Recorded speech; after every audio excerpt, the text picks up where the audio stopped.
আপনি জানেন কি কিছু সুন্দর আমল রয়েছে যা নিয়মিত করতে পারলে ব্যবসায় উন্নতি হবে, আর ব্যবসায় উন্নতি হলে রিজিক বৃদ্ধি হবে। এখানেই শেষ নয়, রিজিকে অনেক বেশি বরকত হবে। ব্যবসা জীবিকা অর্জনের শ্রেষ্ঠ মাধ্যম। রিজিক এর জন্য যে যা কাজ করে থাকেন মনে রাখতে হবে কাজটি যেন হালাল পথে হয়। আর সফলতা পেতে হলে অবশ্যই বুদ্ধিমত্তাকে কাজে লাগিয়ে কঠোর পরিশ্রম করতে হবে। প্রিয় দর্শক, পরিশ্রমের সাথে সাথে যদি কিছু আমল করতে পারেন তাহলে রিজিক বৃদ্ধি হবে আরো অনেক বেশি ইনশাআল্লাহ। তো চলুন এক এক করে গুরুত্বপূর্ণ আমলগুলো জেনে নেওয়ার চেষ্টা করি। আমি 7 নম্বর থেকে শুরু করব এবং 1 নম্বরে গিয়ে শেষ করব। এই ভিডিওর প্রত্যেকটা পয়েন্ট অত্যন্ত গুরুত্বপূর্ণ। এই 7টি আমল সম্পর্কে আপনাকে অবশ্যই জানতে হবে। একটা দুটো জেনে আপনি চলে গেলে হবে না, প্রতিটি সুন্দরভাবে জানার চেষ্টা করুন। তো চলুন এবার এক এক করে জেনে নেওয়ার চেষ্টা করি। 7 নম্বর, যেহেতু আমি 7 নম্বর থেকে শুরু করছি, নিয়ামতের শুকরিয়া আদায় করা। আল্লাহ বলেন, আর যখন তোমাদের রব ঘোষণা দিলেন যদি তোমরা শুকরিয়া আদায় করো তবে আমি অবশ্যই তোমাদের বাড়িয়ে দেব, অর্থাৎ অধিক হারে দেব। আর যদি তোমরা অকৃতজ্ঞ হও নিশ্চয় আমার আযাব বড় কঠিন। সূরা ইব্রাহিম 7 নম্বর আয়াত। এই আয়াত দ্বারা স্পষ্ট বোঝা গেল নিয়ামতের কৃতজ্ঞতা অর্থাৎ শুকরিয়া আদায় করলে মহান আল্লাহ তাআলা অধিক পুরস্কারে পুরস্কৃত করবেন। আমরা যতটাই রিজিক পেয়ে থাকি, কম হোক অথবা বেশি, সর্বদাই আল্লাহর শুকরিয়া আদায় করব। আমাদের জীবনে যত রকমের নিয়ামত আমরা ভোগ করে থাকি, এত নিয়ামত আমরা ভোগ করে থাকি যে বর্ণনা করে শেষ করা যাবে না। আর আল্লাহ তাআলা এত নিয়ামত দান করেছেন যা গণনা করার মতো ক্ষমতা আমাদের নেই। মহান আল্লাহ তাআলা পবিত্র কোরআনে বলেছেন, ওয়া ইন তাউদ্দু নি'মাতাল্লাহি লা তুহসুহা, যদি আল্লাহর নিয়ামতগুলো গণনা করতে শুরু করো গণনা করে শেষ করতে পারবে না। সুবহানাল্লাহি ওয়া বিহামদিহি। তো শুকরিয়া আদায়ের সর্বশ্রেষ্ঠ একটি বাক্য হলো আলহামদুলিল্লাহ, অর্থাৎ সমস্ত প্রশংসা আল্লাহর জন্য। রিজিক উপার্জনের মাধ্যম হিসাবে আমরা যে যা কর্ম করে থাকি না কেন সেটা হালাল পথে অবশ্যই হতে হবে। আর আমরা যে রিজিক পেয়ে থাকছি এর জন্য আল্লাহর শুকরিয়া আদায় করতে হবে বেশি বেশি, তাহলে এই রিজিকে আরো বেশি বরকত হবে ইনশাআল্লাহ। শুকরিয়া আদায় করার ক্ষেত্রে কোনোভাবেই কৃপণতা করব না। শুকরিয়া আদায় করলে আমরা অনেক বেশি উপকৃত হব। প্রিয় দর্শক মণ্ডলী, খুবই সুন্দর একটি ভিডিও আপনারা দেখতে শুরু করেছেন। এখনো গুরুত্বপূর্ণ তথ্য রয়েছে, তবে আপনাদের কাছে একটা ছোট্ট রিকোয়েস্ট, চ্যানেলটি সাবস্ক্রাইব করে নেবেন এবং পাশে থাকা বেল আইকনটি অন করে নেবেন। বহু কষ্ট করে ভিডিওগুলো বানিয়ে থাকি, আর আপনাদের কথা দিচ্ছি সাবস্ক্রাইব করে পাশে থাকুন। ইসলামী দৃষ্টিকোণ থেকে মূল্যবান ভিডিওগুলো নিয়মিত আপনাদের দিতে থাকবো, এর দ্বারা আপনারা উপকৃত হবেন ইনশাআল্লাহ। 6 নম্বর, সকাল সকাল ব্যবসা শুরু করা। যদি একজন ব্যবসায়ী হয়ে থাকেন বা রিজিক উপার্জনের জন্য অন্য কোনো কাজ করে থাকেন তাহলে সেটি সকাল সকাল করার চেষ্টা করুন। প্রতিদিন সকাল সকাল কাজটি করা, এটাকে আমলে পরিণত করুন। শাখর গামিদি রাদিয়াল্লাহু তাআলা আনহুর সূত্রে একটি সুন্দর হাদিস বর্ণিত হয়েছে। রাসূলুল্লাহ সাল্লাল্লাহু আলাইহি ওয়াসাল্লাম এই দোয়া করেছিলেন, আল্লাহুম্মা বারিক লি উম্মতি ফি বুকুরিহা, হে আল্লাহ আমার উম্মতের জন্য দিনের শুরু বরকতময় করুন। বর্ণনাকারী বলেন, এই জন্যই রাসূলুল্লাহ সাল্লাল্লাহু আলাইহি ওয়াসাল্লাম কোন যুদ্ধ অভিযানে বাহিনী পাঠানোর সময় দিনের শুরুতে পাঠাতেন। আর শাখর গামিদি রাদিয়াল্লাহু তাআলা আনহু ছিলেন একজন ব্যবসায়ী। তিনিও তার ব্যবসায়ী কার্যক্রম ভোরবেলা শুরু করতেন। এতে তার ব্যবসায়ী অনেক উন্নতি হয় এবং এভাবে তিনি অনেক সম্পদের অধিকারী হয়েছিলেন। হাদিসটি আবু দাউদে এসেছে। আব্দুল্লাহ ইবনে আব্বাস রাদিয়াল্লাহু তাআলা আনহু তার এক সন্তানকে ভোরবেলা ঘুমাতে দেখে বলেছিলেন, তুমি কি এমন সময়ে ঘুমিয়ে আছো যখন রিজিক বন্টন করা হচ্ছে? অর্থাৎ ফজরের পর সকাল সকাল ঘুমিয়ে থাকলে রিজিক সংকুচিত হয়, আর সক্রিয়ভাবে হালাল পথে পরিশ্রম করলে রিজিক বৃদ্ধি হয়। আমাদের সমাজে বর্তমানে একটি রোগ দেখা যাচ্ছে, মানুষ ঘুমাচ্ছে দেরি করে, উঠছে দেরি করে। ঘুমাচ্ছে রাত 12টা 1টা, উঠছে 10টা 11টা। এটা ভালো লক্ষণ নয়। আল্লাহ রাত বানিয়েছেন আরামের জন্য, দিন বানিয়েছেন কাজের জন্য। প্রিয় দর্শক মণ্ডলী, এশার নামাজের পর খাওয়া দাওয়া করে একটু হাঁটাচলা করে বা একটু পড়ুন বা কিছু সময় অতিবাহিত করে ঘুমিয়ে যাওয়ার চেষ্টা করুন। খাওয়ার পরে সঙ্গে সঙ্গে ঘুমানো ক্ষতিকর, সেই জন্য খাবার পরে 1 থেকে 1.5 ঘন্টা একটু সময় অতিবাহিত করে ঘুমিয়ে যান এবং সকাল সকাল ওঠার চেষ্টা করুন। কোনোভাবেই রাত্রি 12টা 1টা 2টো করবেন না।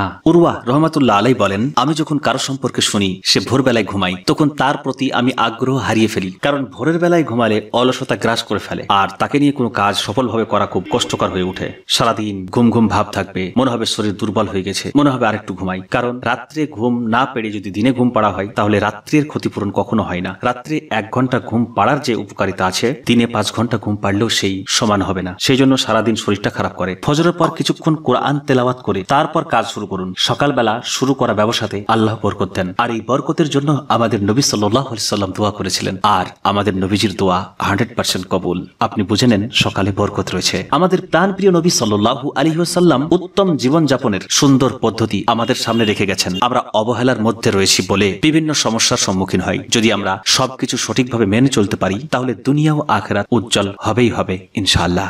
5 নম্বর আমল বেশি বেশি দোয়া করা। হযরত আলী রাদিয়াল্লাহু তাআলা আনহু হতে বর্ণিত, একটি চুক্তিবদ্ধ গোলাম তার নিকটে এসে বলে, আমার চুক্তির অর্থ পরিশোধ করতে আমি অপারগ হয়ে পড়েছি, আমাকে আপনি সহযোগিতা করুন। হযরত আলী রাদিয়াল্লাহু তাআলা আনহু বলেন, আমি তোমাকে কি এমন একটি বাক্য শিখিয়ে দেব না যা আমাকে রাসূলুল্লাহ সাল্লাল্লাহু আলাইহি ওয়াসাল্লাম শিখিয়েছেন? যদি তোমার উপর সির অর্থাৎ সাবির পর্বত পরিমাণ ঋণ থাকে তবে আল্লাহ তাআলা তোমাকে তা পরিশোধের ব্যবস্থা করে দেবেন। তিনি বলেন, তুমি বলো, আল্লাহুম্মা কফিনি বিহালালিকা আন হারামিকা ওয়া আগনিনি বিফাদলিকা আম্মান সিওয়াকা। হে আল্লাহ, তোমার হালালের মাধ্যমে আমাকে তোমার হারাম হতে দূরে রাখো এবং তোমার দয়ায় তুমি ব্যতীত অন্যের মুখাপেক্ষী হওয়া হতে আমাকে আত্মনির্ভরশীল করো। তিরমিজিতে এই দোয়াটি এসেছে। এই দোয়াটি নিয়মিত পাঠ করলে ঋণ মুক্তির পথ খুলে দেবেন মহান আল্লাহ তাআলা এবং রিজিকে বরকত হবে ইনশাআল্লাহ। দোয়াটি নামাজের পর পাঠ করতে পারেন, বিশেষ করে ফজর ও মাগরিবের নামাজের পর অবশ্যই পাঠ করবেন। তাছাড়া যে কোনো সময়তে অধিক হারে এই দোয়াটি পাঠ করতে পারেন। রিজিক বৃদ্ধির জন্য আরেকটি সুন্দর দোয়া রয়েছে,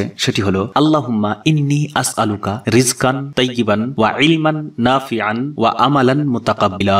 অর্থ, হে আল্লাহ, আমি আপনার কাছে হালাল পবিত্র রিজিক, উপকারী জ্ঞান এবং কবুলযোগ্য আমল প্রার্থনা করছি। ইবনে মাজাতে হাদিসটি রয়েছে। 4 নম্বর আমল দান ও সাদকা করা। সাদকা রিজিক বাড়ায়, বিপদ দূর করে। প্রতিদিন অল্প হলেও দান করুন, সাদকা করুন, 1 টাকা হলেও দান করুন। আল্লাহ রাব্বুল আলামিন বলেন, বলো, নিশ্চয় আমার রব তার বান্দাদের মধ্যে যার জন্য ইচ্ছা রিজিক প্রশস্ত করেন এবং সংকুচিত করেন। আর তোমরা যা কিছু আল্লাহর জন্য ব্যয় করো তিনি তার বিনিময় দেবেন এবং তিনি উত্তম রিজিক দাতা। আল্লাহ তাআলা যে রিজিক আমাদের দিয়ে থাকেন তার মধ্যে থেকে কিছু দান করলে এর ফল আখিরাতে তো পাওয়া যাবেই, পাশাপাশি দুনিয়াতেও পাওয়া যাবে। একজন ব্যবসায়ী নিজের জীবনের অভিজ্ঞতা শেয়ার করতে গিয়ে বলেন যে আমি যখন প্রথম আমার ব্যবসার উপার্জনের কিছু টাকা মায়ের হাতে দিয়েছিলাম তখন মা বলেছিলেন, তুমি ব্যবসায় উপার্জন করতে শিখেছো, কিন্তু আমার একটা কথা মনে রেখো। বলে, মা কি কথা? বলে, তুমি যখন উপার্জন করবে তোমার উপার্জনের সে টাকা থেকে কিছু না কিছু দান করবে। সেই ব্যক্তি বলেছিলেন যে আমি মায়ের এই কথাটা মনে রেখে আমি ব্যবসায় যা কিছু উপার্জন করতাম তার মধ্যে একটা অংশ আমি দান করে দিতাম, গরিবদের মাঝে বিলিয়ে দিতাম, যেখানে প্রয়োজন দান করে দিতাম। তো এর ফলে আমি এত বড় অর্থশালী হতে পেরেছি, কারণ দান করলে আল্লাহ তাআলা তার সম্পদ আরো বাড়িয়ে দেন। ফলে আপনি যদি দিনে 100 টাকাও ইনকাম করেন তার মধ্যে থেকে 5টা টাকা কম করে হলেও একটু দান করার চেষ্টা করুন। নিয়মিত রিজিক থেকে কিছু না কিছু দান করতে থাকুন, ইনশাআল্লাহ রিজিক বৃদ্ধি হবে এবং সফলতা আসবেই আসবে।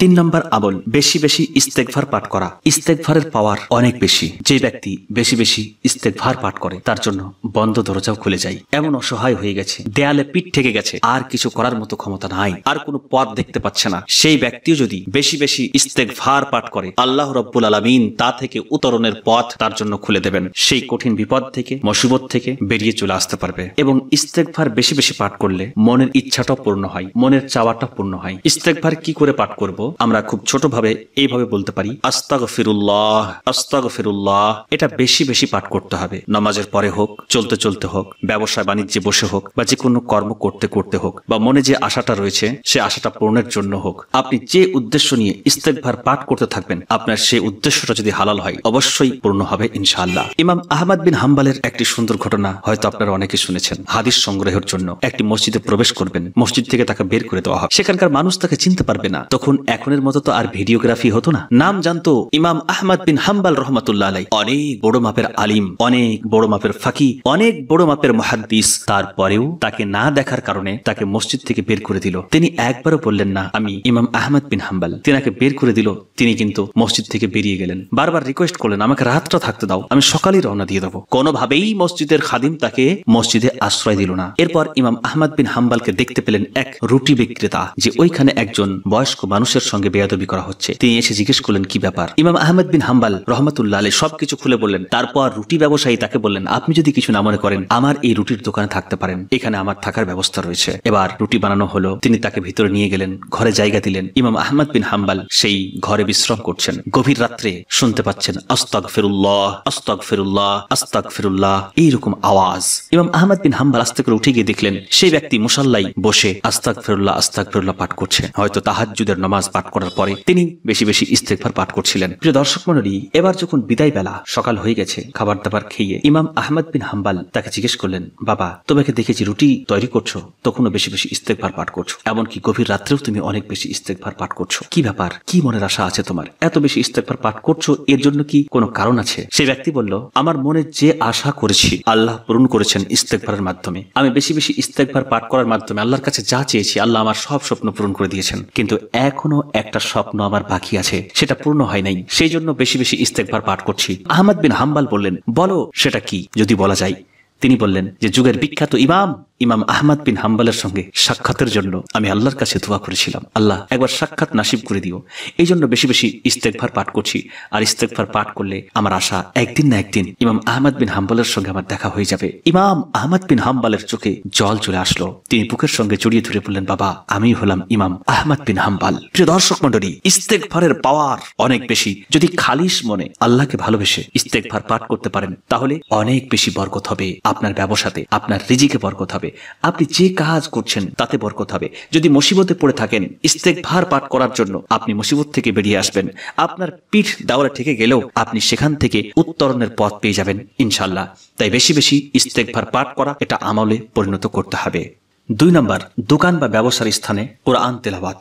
আমরা অনেক দোকানদারকে দেখেছি দোকানে বসে রিল দেখছে, দোকানে বসে গান শুনছে, অপ্রয়োজনীয় ভিডিওগুলো দেখে দেখে সময় পার করছে। কিন্তু যারা বুদ্ধিমান ব্যক্তি, যারা প্রকৃত মুমিন ব্যক্তি, তারা সময় অতিবাহিত করে ভালো কিছু করে, কোরআন তেলাওয়াত করে, ওয়াজ শুনে, গজল শুনে। পবিত্র কোরআন তেলাওয়াত করলে আপনার সময় অতিবাহিত হচ্ছে অপ্রয়োজনীয় নয়, প্রয়োজনীয় ভাবে। এই কোরআন তেলাওয়াতের সওয়াব, প্রত্যেকটা সওয়াব আপনার আমল নামায় লিপিবদ্ধ হচ্ছে। এই কোরআন তেলাওয়াতের জন্য নেকি পাচ্ছেন, পাশাপাশি এর জন্য অনেক বেশি বরকত হবে আপনার রিজিকে। তাই দোকানে প্রতিদিন নিয়মিত কোরআন পড়ার চেষ্টা করুন। যখন কাস্টমার কম থাকে এইরকম সময়তে আপনি বেশি বেশি কোরআন তেলাওয়াত করুন। বিশেষ করে সূরা ওয়াকিয়া পাঠ করুন। সূরা ওয়াকিয়া পাঠ করলে দরিদ্রতা দূর হয়। আর রাতে যদি সময় পান তাহলে অবশ্যই সূরা ওয়াকিয়া পড়ার চেষ্টা করবেন। সূরা ইয়াসিন পাঠ করবেন, সূরা রহমান পাঠ করবেন, সূরা মুলক পাঠ করবেন।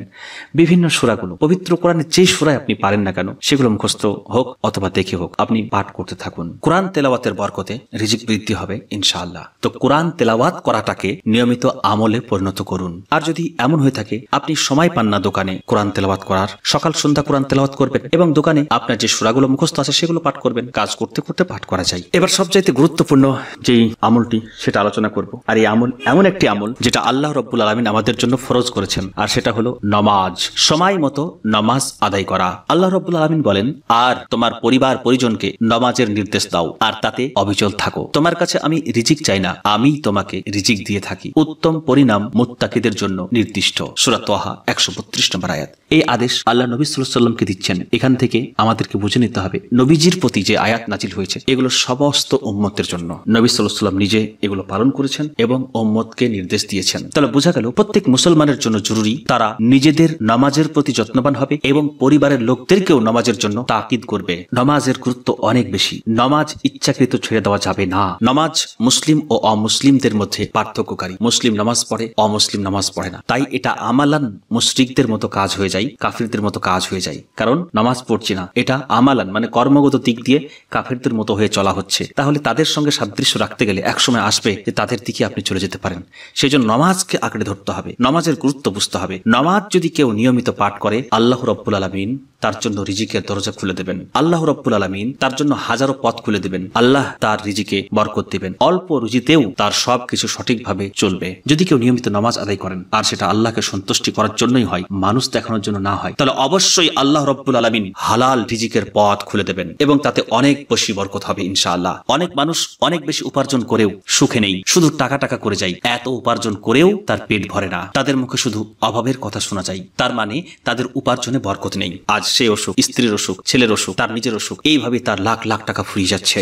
না ইসলামী একটা কোনো ভালো কাজ করতে পেরেছে, না মানুষদেরকে বেশি করে দান করতে পেরেছে। তার দ্বারা কোনো কাজ হয়নি, শুধু নিজের টাকা টাকা টাকা টাকা করে গেছে, দুনিয়া দুনিয়া দুনিয়া করে গেছে। আখেরাতের কোনো কাজ করেনি, দান করেনি, নামাজ পড়েনি, হালাল পথে উপার্জন করেনি, যেখান থেকে উপার্জন পেয়েছে করেছে, সেই জন্য তাতে কোনো বরকত নেই এবং সে সুখ শান্তি পাচ্ছে না। কিন্তু যারা প্রকৃত মুমিন, যারা পৃথিবীতে হালাল পথে উপার্জন করে এবং পরকালের সম্পদ অর্জনের জন্য নেক আমল করে থাকে, এদের কতই না বড় ভাগ্য। এইরকম ব্যক্তি যারা বুদ্ধিমত্তার সঙ্গে কাজ করে, অর্থাৎ বুদ্ধিমত্তাকে কাজে লাগিয়ে হালাল পথে উপার্জনের মাধ্যম হিসাবে কাজ করে থাকে এবং আল্লাহকে রাজি করার জন্য নেক আমল করে থাকে, তাদের দুনিয়া ও আখিরাত উভয় জগতই আলোকিত হয়ে থাকে এবং অল্প রিজিকেও তারা সন্তুষ্ট হয় এবং আল্লাহ রাব্বুল আলামিন সবকিছু তাদের ম্যানেজ করার ব্যবস্থা করে দেন। যারা আল্লাহর উপর ভরসা রেখে পরিশ্রম করবে, আল্লাহ তার উত্তম প্রতিদান দেবেন। আমাদেরকে পরিশ্রম করতে হবে, আল্লাহর উপর ভরসা রেখে দোয়া করতে হবে, আমলগুলো পালন করতে হবে। এই সব কিছু করতে পারলে ইনশাল্লাহ আমরা যে যাই করে থাকি না কেন, সেটা যদি হালাল হয়ে থাকে, আল্লাহ অবশ্যই আমাদেরকে অনেক বেশি সাহায্য করবেন। তো প্রিয় দর্শক মণ্ডলী, আজকের এই ভিডিওটি খুবই গুরুত্বপূর্ণ একটি ভিডিও, অনেক কথা আপনাদের সঙ্গে শেয়ার করলাম। অবশ্যই একটু ফলো রাখবেন। আর আমি এমনই সুন্দর সুন্দর ভিডিওগুলো নিয়মিত ইউটিউব চ্যানেলে আপলোড করে রেখেছি, আপনারা সময় পেলে দেখবেন, অনেক কিছু শিখতে পারবেন। আল্লাহ রাব্বুল আলামিন যেন আমাদেরকে সঠিক বোঝার তৌফিক দান করেন। আল্লাহুম্মা আমিন। সকলে ভালো থাকবেন। কথা হবে পরবর্তী আরেকটি ভিডিওতে। আর পারলে চ্যানেলটি সাবস্ক্রাইব করে নেবেন। আসসালামু আলাইকুম।